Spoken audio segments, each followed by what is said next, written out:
Hey guys, so in today's video I am showing you my new RC. I know everyone keeps saying that I should buy something that is not a Traxxas. Well, that's what I did. I bought something that is not a Traxxas. I got the Pig Studios Ripsaw.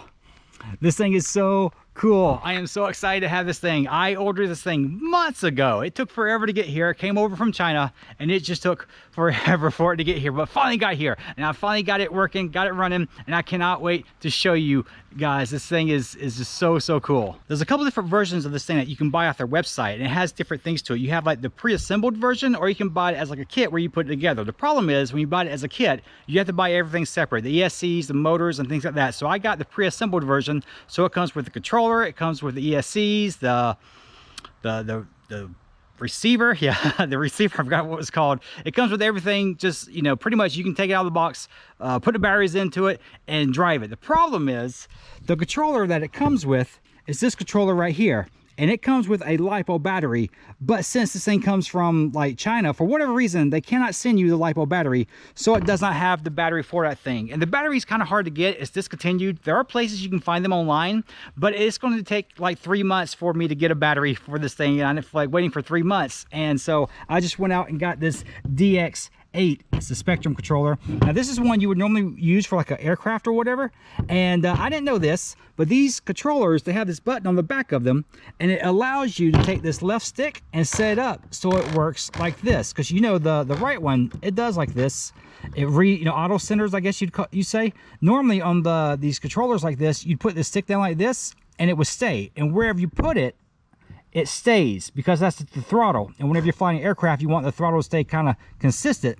But I didn't know that you could switch these up and allow them to do like this. So now you can drive tanks and stuff like that on there. And yeah, I think that's a pretty cool feature of that controller. So I went and got one of those, and it allows you to drive it in a twin stick kind of way, the way you would traditionally drive a tank, which is funny because that's not how you drive a real Ripsaw anyway. So Ripsaw has a steering wheel, but you know, mine, it's going to be running off these twin stick controllers. So let's check this thing out. You see it's got the winch on front and it works. I have it hooked up to the controller, so it does actually function. It has a string. Some of these winches have cables. This one has a string. I don't think that this thing will be strong enough to hold the weight of this Ripsaw. It feels like it's about 20 pounds. I don't know. It's really heavy. It's all metal, all aluminum.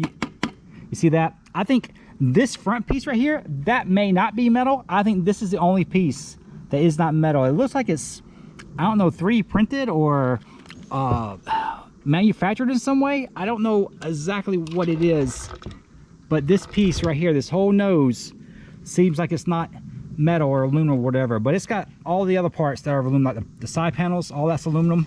The rear is aluminum. You can see it's got a little bit of damage right there in the corner. It came out of the box like that, right there. I don't know if you can see it, but yeah, so you can clearly see that it's aluminum. So let's take a look at some of the features. The doors on it open up. I'm gonna pull these seats out.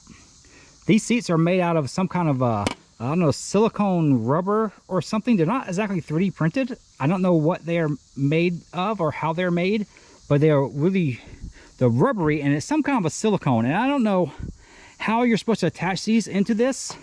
There are screw holes down there, but those holes do not line up with the holes on the bottom of this. And so they don't screw into there. And you can't really stick anything to this, like this surface, like no adhesive that I have sticks to this surface, whatever this is. It just comes right off. So I don't know how I'm going to mount those seats in there just yet. I'll figure it out eventually. Still looking inside, you can see it's got the steering wheel, has a center console. You can put drinks and stuff down inside of there.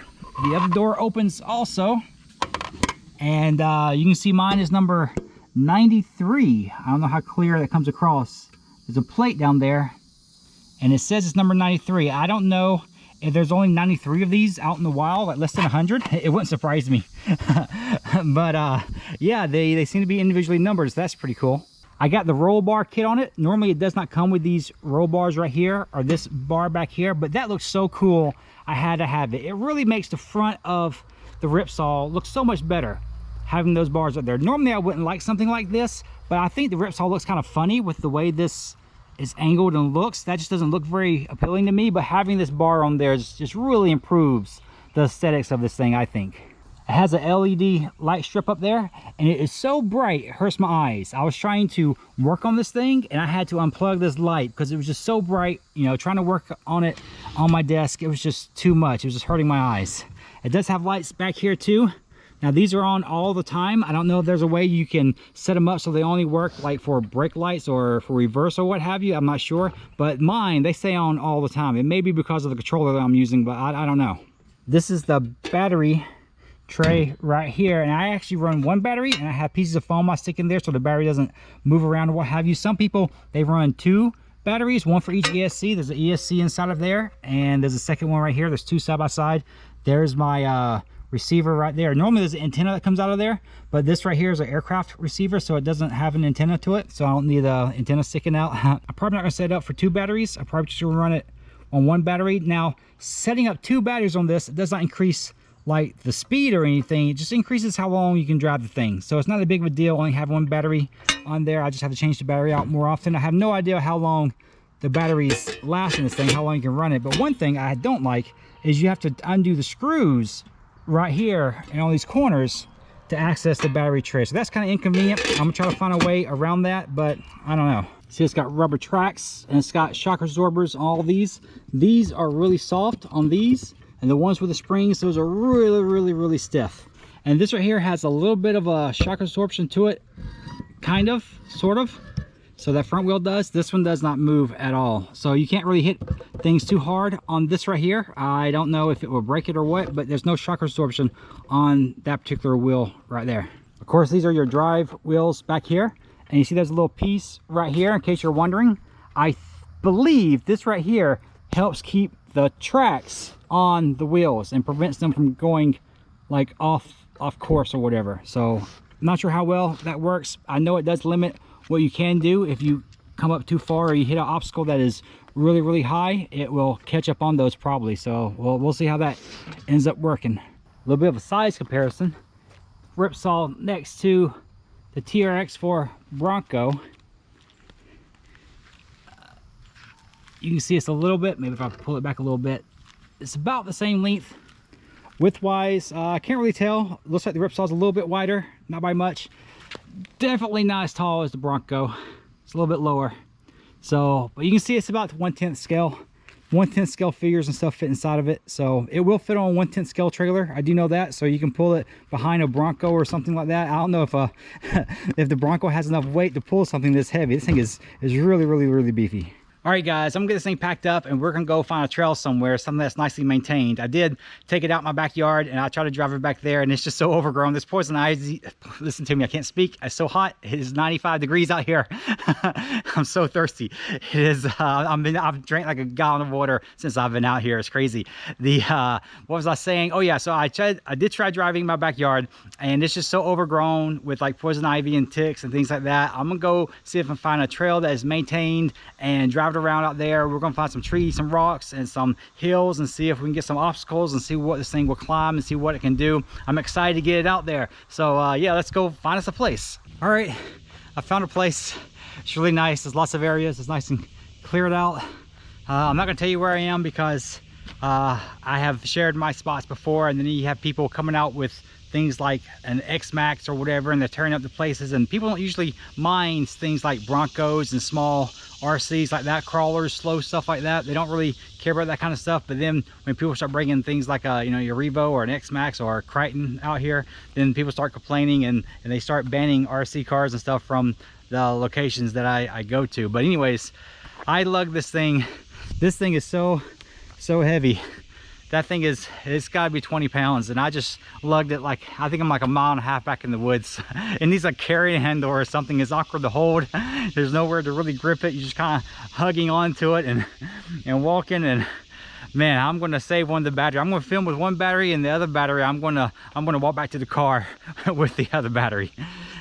All right, so to control it, your left stick controls your left track and your right stick controls your right track.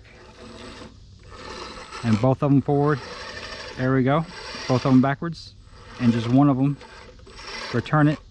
And both of them together will make it do that. It's pretty cool, huh?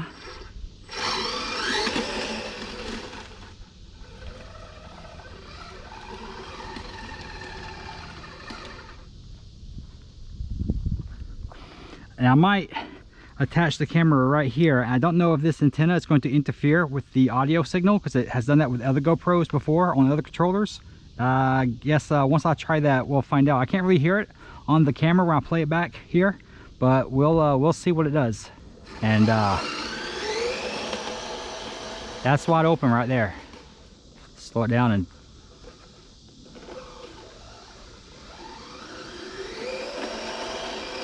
that thing's pretty quick. A little bit of hill climbing.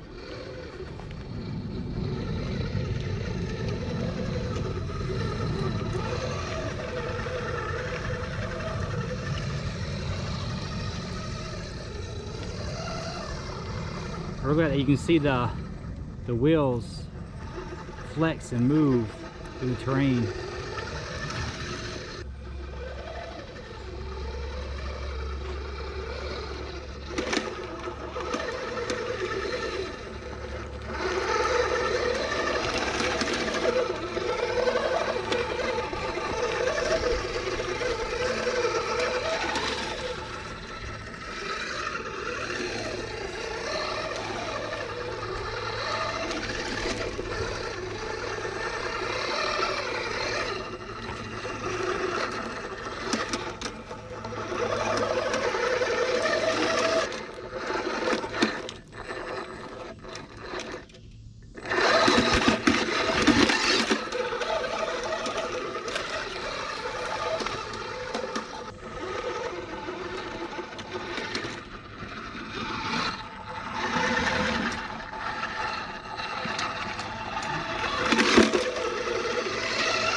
Let's see if we make it over this gap over here.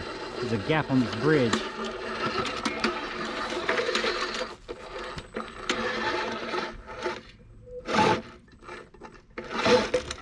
One thing about tractor vehicles, you gotta give it some throttle sometimes to get it over obstacles like that.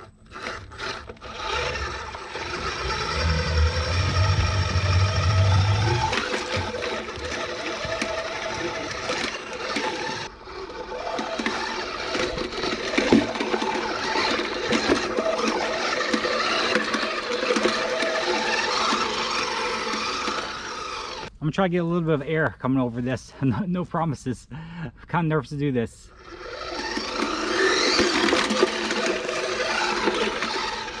It wasn't really what I was looking for.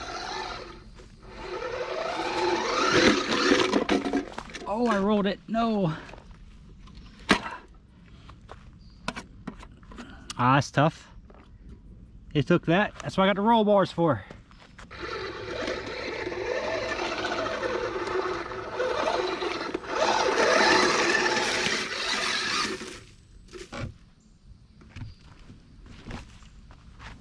There's so many bugs out here around my ears.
Ooh. Haha.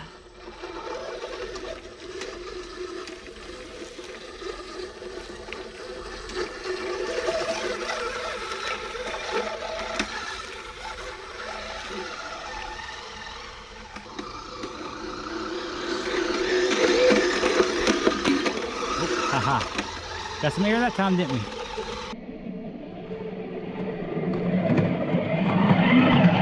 Here's another bridge with a little step to climb up.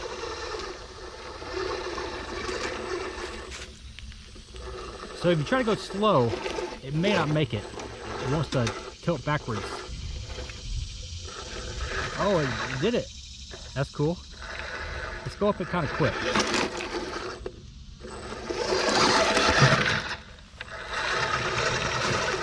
Gotta keep it on the bridge.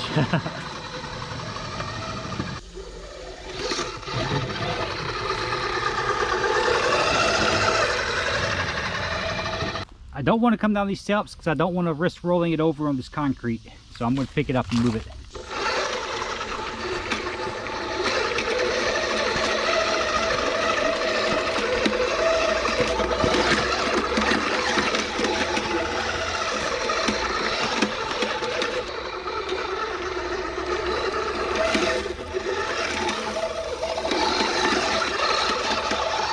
Here, we'll see if the Ripsaw will make it up this. I don't think it will. So it wants to tilt backwards like that. If I give enough throttle, it might make it up it, or it might just roll over backwards. I don't know. I think it's going to roll over backwards. Let me get behind it and protect it and see. Nope, I don't think it's going to make it.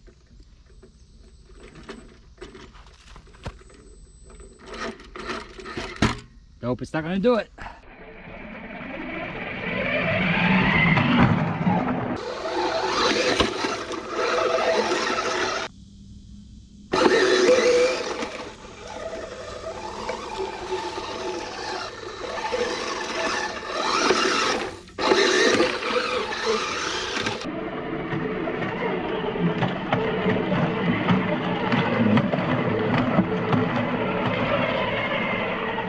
Yeah, I'm really enjoying this thing. It's really cool. It's a lot of fun. Try to be careful with it.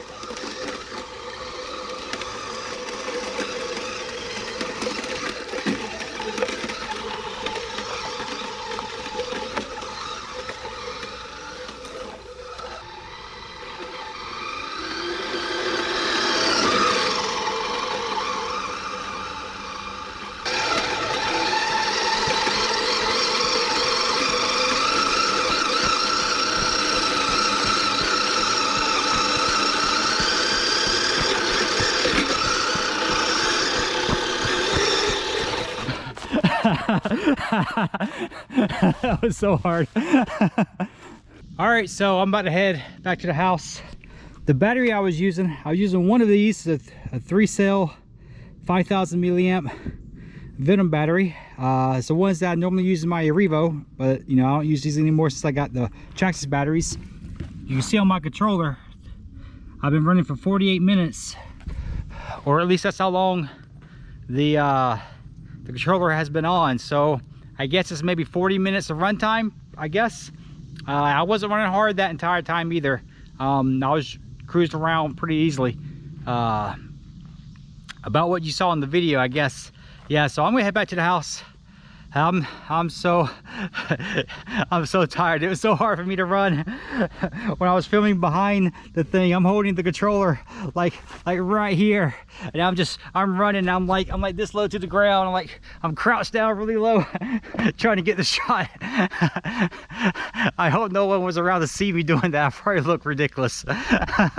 That's probably gonna be it for today, guys. I'm so tired. If I get some shots on the way back up to the car, I'll throw it into the video or whatever. But as far as I'm concerned, I'm done filming unless I see something really cool on the way back up the trail. I don't know that I will, but yeah, what do you guys think about the Ripsaw? Is this thing cool or what? I don't know how you guys feel about this thing. I love it. I love this thing. It is really, really cool. I really enjoyed driving it around. It's so neat. It's so different to drive a tracked RC that is fast. You know, I've driven the tanks and stuff like that, and they're cool. I like them. This thing is fast. I mean, whenever you want to get some power in on those tracks, you can do it. It is really, really quick. You can take jumps with it a little bit. I don't, you know, I'm not, you know, jumping tons of air or anything like that. I get a couple of inches of air, but it's kind of easy to roll over. I did roll it a couple times. There's no real damage on it, so that's surprising to me. Normally, if you roll it over like that, all the corners that would hit will have damage on them, but since it's rolling in dirt and leaves and stuff like that, I guess that, you know, cushions the blow, and so it doesn't impact it all that much. So I'm really worried about those doors. Whenever you roll it over, those doors, you know, they'll open up, and I'm worried that it's going to roll over on those doors and bend them and crimp them and stuff like that, but luckily I didn't do any of that. So I guess the roll bars that I bought for it, I guess those paid off, huh? The roll bar back here too, that's something extra that you got to get to add it on to it. So that, I guess they did their job. So that's pretty neat. They're functional roll bars. They don't just look cool, they're actually functional. So yeah, the tracks do come off every once in a while. If you're turning real aggressively, sometimes the tracks will come off. I don't know if there's some way to increase the tension or whatever. I know that these right here, they slide out, and I thought this would be like the tensioner wheel or whatever, and it doesn't seem to tension out that much. All that, you see that whenever you go down with the suspension, this pushes out, but it's not real stiff. So there are a couple of springs in there, so I don't know if there's a way to adjust that, or if there's a tensioner pulley that goes on here somewhere. I don't know, but hopefully I'll figure it out or something, or maybe I just have to be cautious when I'm driving it. I don't know, but yeah, so anyways, that's gonna be it for today, guys. Thank you so much for watching. Subscribe to the channel if you haven't subscribed. We're almost at 10,000 subscribers. We're almost at 9,000. We're close to 9,000. We'll hit that 10,000 mark before too long. I'm really excited to hit it. Like the video if you liked it. I really hope you guys enjoyed this video. I really had a fantastic time making this video. I'm out here in the woods with this tank tread RC. I can't speak. My water, I can't listen to me. My mouth is so dry. I need to drink some more water. I got some water with me. I need to drink some more. But yeah, so I don't know what I was talking about, what I was saying. I don't know. But yeah, you know, subscribe to the channel if you haven't subscribed. Like the video if you'd like it. Please do that. Share the video. Get us some traction. Let people know about this Ripsaw. And if you guys are going to get you one, let me know about it. Let me know if you guys are going to buy one of these Ripsaws. I know they're kind of expensive, but they're really cool. They're a lot of fun. I think you guys will definitely enjoy it. It will look fantastic on a shelf. It is a mean looking RC. It really is. And I got some things I'm going to do to it. Put a figure in it, get the seats mounted and stuff like that. Maybe put some accessories on it. I don't know. But yeah, I guess that's it for today. Thank you so much for watching, and I will see you guys later.